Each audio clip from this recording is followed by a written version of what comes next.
एक समय की बात है। मीना गांव से शहर में कॉलेज की पढ़ाई पूरी करने के लिए आई थी। एक दिन उसकी क्लास के कुछ लोग सोनम, मनोज, राहुल मिलकर उसे परेशान करने का प्लान बनाते हैं। आजकल इसके कुछ ज्यादा ही चर्चे हो रहे हैं। हमें तो कोई पूछता ही नहीं। अरे, इसे तो अपनी सुंदरता पर भी इतना घमंड है, पर हम इसे सबक सिखाएं तो कैसे? इसे बेवकूफ बनाकर पास के जंगल में ले जाते हैं और वहाँ अकेला छोड़ आएंगे। हाँ, सही है। सारी अकल ठिकाने आ जाएगी फिर इसकी। तीनों दोस्त मीना से बड़े प्यार से बात करते हैं और उसे अपने साथ जंगल जाने के लिए मना लेते हैं। मीना भी सबकी बातों में आ जाती है। फिर सब लोग मिलकर जंगल में पहुंच जाते हैं। चलो ना, हम लोग मिलकर कोई गेम खेलते हैं। हम चारों के नाम की पर्ची बनाता हूँ। जिसके नाम की पर्ची निकलेगी उसे वही करना होगा जो हम उसे करने को बोलेंगे। हाँ, ये तो मजेदार गेम है जिसमें पहली पर्ची मीना के नाम की निकलती है। सोनम, मनोज और राहुल तीनों ने पहले ही से ही सोचा होता है कि मीना से क्या करवाना है। अच्छा, तुम वो सामने पेड़ देख रही हो, उस पर एक मधुमक्खी का छत्ता है, जाओ उसे तोड़ कर ले आओ। क्या बात कर रही हो सोनम? वो मधुमक्खी मुझे चिपक जाएंगी। करना तो पड़ेगा, आखिर तुम्हारा नाम आया है।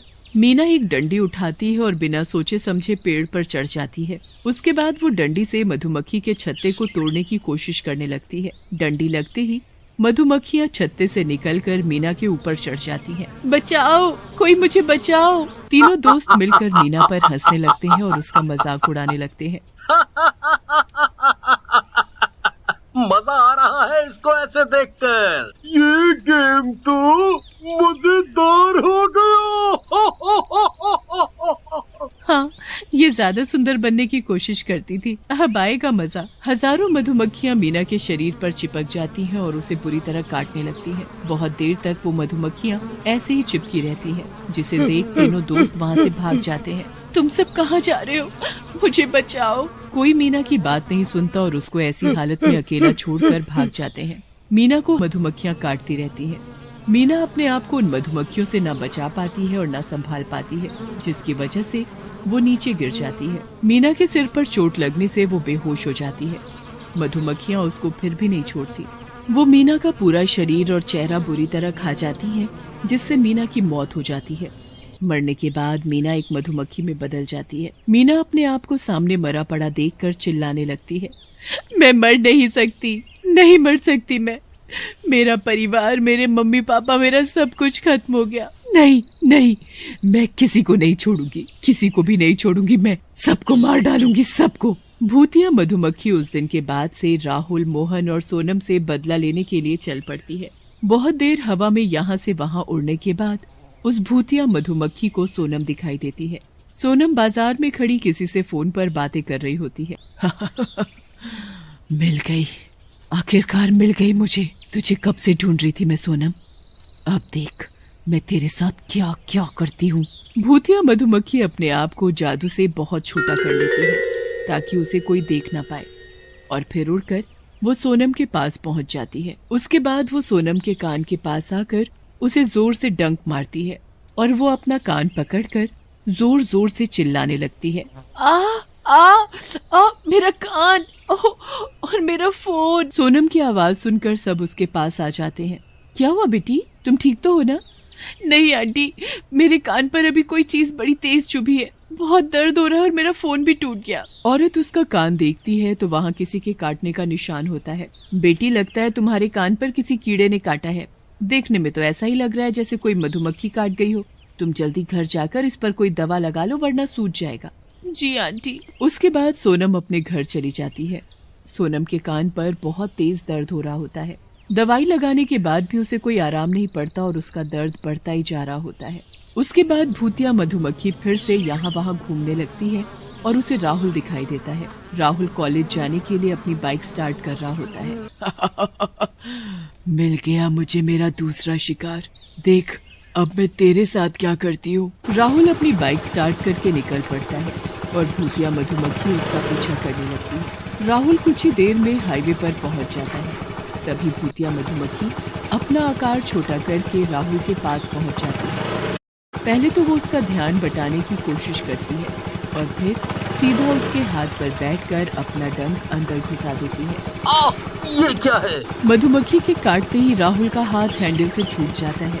राहुल सीधा एक खंबे से जाकर टकरा जाता है, जिसकी वजह से उसकी थोड़ी चोट आ जाती है और उसकी पूरी बाइक टूट जाती है। हे भगवान, ये क्या हो गया? मेरी नई बाइक का क्या हाल हो गया? अरे कोई मुझे और मेरी बाइक को उठाओ। कुछ लोग जल्दी से उसको घर लेकर जाते हैं। राहुल अपनी बेड पर आराम कर रहा होता है, पर उसका हाथ बुरी तरह दर्द कर रहा होता है। आखिर ये मेरे हाथ पर ऐसा क्या चुभा था जो मेरा हाथ सूजकर इतना मोटा होता जा रहा है, और इसका दर्द तो मुझसे बर्दाश्त ही नहीं हो रहा। उसके बाद भूतिया मधुमक्खी मोहन को ढूंढने निकल पड़ती है और उसके घर तक पहुंच जाती है। भूतिया मधुमक्खी खिड़की से देखती है कि मोहन ड्राइंग रूम में बैठा अपने लैपटॉप पर मूवी देख रहा है। वाह, क्या मजेदार मूवी है। भूतिया मधुमक्खी अपना आकार छोटा करके मोहन के पास जाती है। जैसे ही भूतिया मधुमक्खी मोहन के पैर पर काटती है, मोहन जोर से चिल्लाकर खड़ा हो जाता है, जिसकी वजह से उसका लैपटॉप नीचे गिरकर टूट जाता है। मेरा लैपटॉप और मेरा पैर!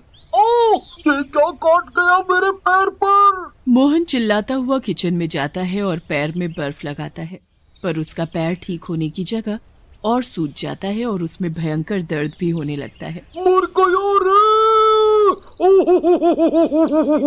मर गया मैं तो! बहुत दर्द हो रहा है मुझे। भूतिया मधुमक्खी तीनों को काट चुकी होती है, पर वो अभी भी तीनों के आसपास घूमती रहती है ताकि वो उन्हें तड़पता हुआ देख सके। कितना मजा आ रहा है तुमको ऐसे देखकर। मुझे भी ऐसे ही दर्द हुआ था। मैं भी ऐसे ही तड़पी थी जब तुम लोग मुझे उन हजारों मधुमक्खियों के बीच अकेला छोड़ आए थे।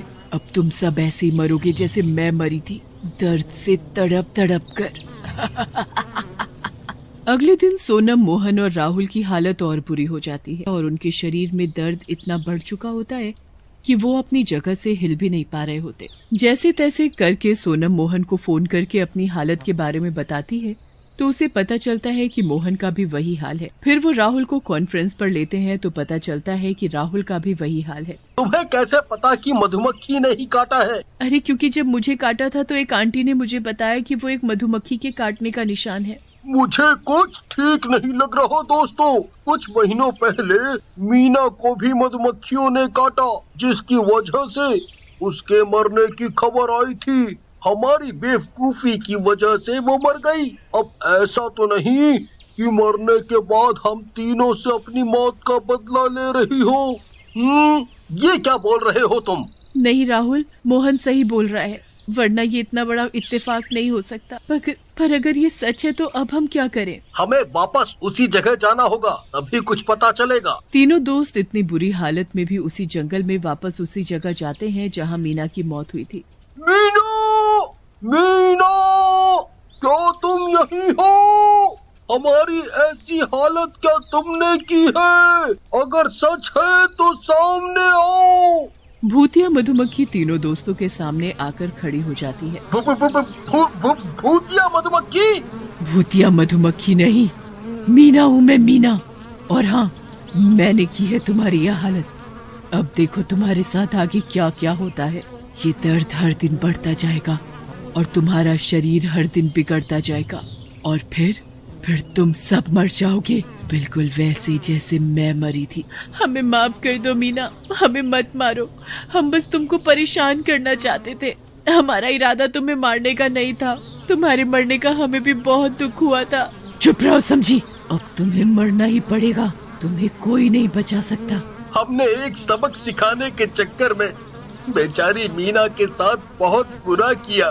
सच में हमारी इस हालत के जिम्मेदार हम खुद ही हैं। हम जैसे लोगों को मर ही जाना चाहिए। भूतिया मधुमक्खी पीछे खड़ी सबकी बातें सुन रही होती है। इनको अपने किए पर पछतावा है, तो मुझे कोई हक नहीं बनता जो मैं इनकी जान लूं, वरना इन लोगों में और मुझ में क्या फर्क रह जाएगा। मैंने तुम सबकी बात सुन ली है, मैं तुम सबको माफ करती हूँ।